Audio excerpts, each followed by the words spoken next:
Hello বন্ধুরা, তোমরা সবাই কেমন আছো? আশা করি সবাই অনেক ভালো আছো। তো দেখো, আজকে অনেক দিন পর তোমাদের সঙ্গে একটা ব্লগ শেয়ার করছি, কুকিং ব্লগ মানে রান্নার ব্লগ। তো আজ সন্ধ্যায় নিয়ে এসেছি একটুখানি চিকেন, তো সেটাকেই রান্না করব। তো দেখো, এটাও চিকেনটা নিয়ে এসেছি, চিকেনটা এখন খুলে দেখছি।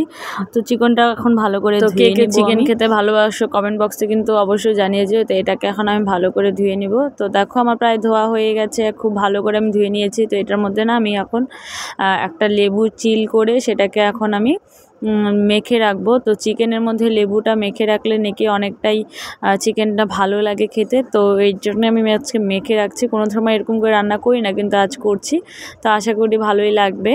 তো এইদিকে আমি চিকেন রান্না করার জন্য বাকি সরঞ্জামগুলো সব গুছিয়ে নিচ্ছি। তো আমি যখন চিকেনটা নিয়ে এসেছিলাম, তো তখন আমি সবজির দোকান থেকে এই সব কিছু নিয়ে এসেছি, মানে পেঁয়াজ, আদা, রসুন, তারপরে একটা টমেটো সুন্দর নিয়ে এসেছি। তো সবগুলো এখন প্লাস্টিক থেকে বের করে তারপরে সুন্দর করে সবগুলোকে কেটে নেব।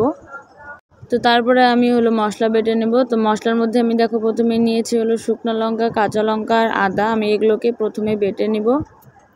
তো আদা লঙ্কা বাটার পর আমি এখানে দেখো অল্পটুকু জিরা নিয়েছি, আমি এটাকেও এখন পরিমাণ মতন বেটে নেব। তো এদিকে দেখো সব কিছু কুচো করে রেখেছি।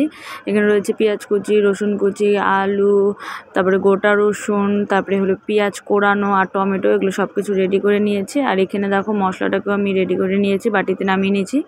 তো এই তো দেখো চিকেনটাকে আমি ভালো করে ওই জলটা ঝরিয়ে নিয়ে তার মধ্যে এখন সমস্ত মশলা, পেঁয়াজ কুচি, তারপর এই বাটা মশলাটা, তেল, লবণ, হলুদ সব কিছু একে একে দিব। তো প্রথমে দিয়ে দিলাম আমি মশলাটা।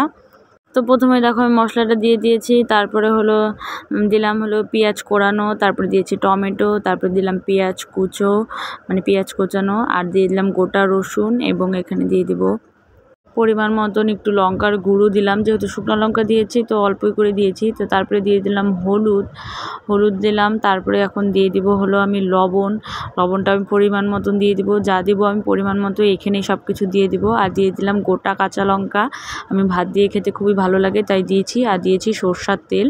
মাংস কিন্তু সরষার তেলে রান্না করতেই কিন্তু খুব ভালো লাগে খেতে। তো এটাকে আমি দেখো ভালো করে কচলিয়ে ম্যারিনেশন করে রেখে দেবো। ম্যারিনেশনটা খুব ভালো করে করতে হবে, করলে পরে তাহলে মাংসটা খেতে অনেকটা টেস্টি হবে। আর ম্যারিনেশন করে আমি মোটামুটি 20 মিনিটের মতন রেখে দেবো, 20 থেকে 25 মিনিটের মতন রেখে দেবো, তাহলে মাংসের টেস্টটা আরও বেড়ে যাবে। তো এই তো দেখো ম্যারিনেশন করে রেখে দিয়েছি। তো ওদিকে মাংসটা ম্যারিনেশন করে রেখে দিলাম। আর এখন আমি আলুটাকে সুন্দর করে ভেজে নেব। তো এটাও দেখো সরষের তেল দিয়ে দিলাম কড়াইয়ের মধ্যে সরষের তেল দিয়ে গরম হয়ে যাওয়ার পর আমি দিয়ে দিব আলু।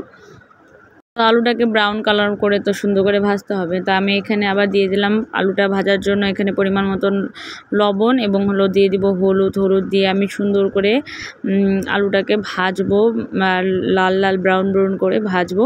আলুটা ভালো করে না ভাজলে কিন্তু খেতে বেশি একটা ভালো লাগে না। তো এখানে দেখো আমি লবণ দিলাম প্রথমে, আর তারপরে দিয়ে দিলাম হলুদ। তো এটা আমি খুব ভালো করে এখন ভেজে নেব। তো দেখো আলুটা কিন্তু আমার খুব সুন্দর করে ভাজা হয়ে গেছে, তার জন্য আমি এখন নামিয়ে দিচ্ছি। দেখো কি সুন্দর হয়েছে না কালারটা, লাল লাল একদম। তো এগুলোকে এখন আমি নামিয়ে নিচ্ছি। এখন দেখো আমি আলু ভাজার যে তেলটা রয়েছে ওই তেলটার মধ্যে আমি এখন ফোড়ন দেবো। প্রথমেই দিলাম তেজপাতা আর একটা শুকনো লঙ্কা দিলে কিন্তু সেন্টটা কিন্তু আলাদাই একটা গন্ধ হয়, সেটাতে খুবই ভালো আসে ফ্লেভারটা। তো তারপর আমি দিয়ে দেবো কয়েকটা গোটা গরম মশলা, মানে এলাচ আর দারচিনি, 3টা এলাচ দিয়েছি আর দারচিনি দিয়েছি। আর এখানে দিয়ে দিলাম আমি গোটা জিরে।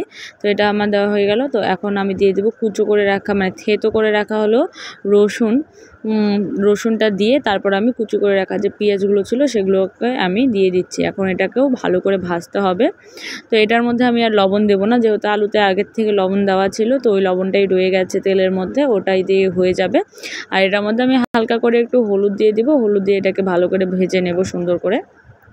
তো দেখো হলুদ দিয়ে আমি সুন্দর করে এখন পেঁয়াজটাকে ভেজে নিয়েছি। তো এখন আমি ম্যারিনেশন করে মাংসটা দিয়ে দেব। ম্যারিনেশন কিন্তু অনেকক্ষণই করে রেখেছিলাম। তো এটাকে এখন সুন্দর করে প্রথমে ভাজা করে তেল ছাড়া পর্যন্ত আমি খুব সুন্দর করে ভাজবো এবং কষাবো। তো তোমরা কে কীভাবে করে মাংস রান্না করো, মানে চিকেন রান্না করো, সেটা কিন্তু কমেন্ট বক্সে অবশ্যই জানিয়ে যেও। তা আমি এই প্রসেসেই রান্না করতে ভালোবাসি, এবং বেশিরভাগ সময় এই প্রসেসেই রান্না করি।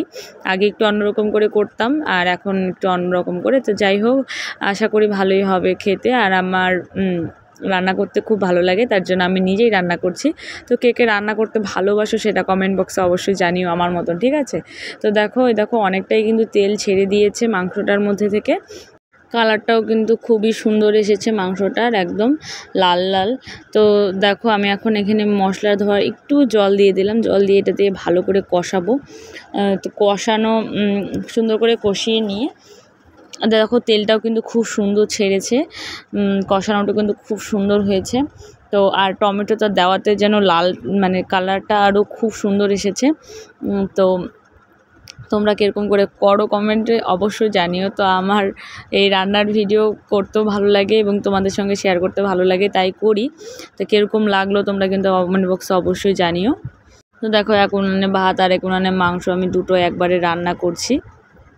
তো দেখো মাংসর কষানো তো আমার খুব ভালো করে হয়ে গেছে। তা আমি এটার মধ্যে পরিমাণ মতন হালকা জল দিয়ে দেবো, যেহেতু আমি কষানোই খেতে ভালোবাসি, তার জন্য আমি কষানোই রাখবো। তা তবু হালকা পরিমাণ জল দিয়ে দিলাম, কারণ ভাত দিয়ে মেখে খেতে হবে, গ্রেভিটা একটু করতে হবে। তো আর এদিকে দেখো আমি নিয়েছি কষা মাংস, নামিয়ে নিয়েছি। এখন এটাকে আমি আর মা দুজনে মিলে খাবো। আর তো দেখো খেতে খেতে দেখলাম যে আমার মাংসের যে রান্নাটা প্রায় কমপ্লিট হয়ে গেছে। তো এর মধ্যে আমি দেখো একটু গরম মশলা দিয়ে দিলাম, গরম মশলার সেন্টটা খুবই ভালো লাগে, তাই গরম মশলা দিয়ে দিলাম। গরম মশলা দিয়ে এখন আমি সুন্দর করে এটাকে নামিয়ে নেব। আমার মাংস কিন্তু একদম কমপ্লিট, রান্না করা চিকেন করা একদম কমপ্লিট হয়ে গেছে। তো আজকের খাওয়াটা খুবই ভালো হবে আশা করি। তো এই দেখো আমার মাংসটা নামিয়ে নিয়েছি গামলাতে। দেখো কীরকম লাগছে দেখতে, দেখে কীরকম লাগছে সেটা কিন্তু কমেন্ট বক্সে অবশ্যই জানিয়েছো। খেতে তো পারবা না, তাই বলতে পারবা না খেতে কেমন হয়েছিল। তো এই দেখো আমি এখন রাতের আমার ডিনারটা আমি সাজিয়ে নিলাম। তো গরম গরম ভাত, তারপরে লেবু নিয়েছি, লবণ নিয়েছি আর মাংস নিয়েছি যাতে গোটা রসুন দিয়ে। তো কীরকম লাগলো তোমাদের ব্লগটি তোমরা কমেন্ট বক্সে অবশ্যই জানাও। আর আমি রাতের ডিনারটা করি এখন।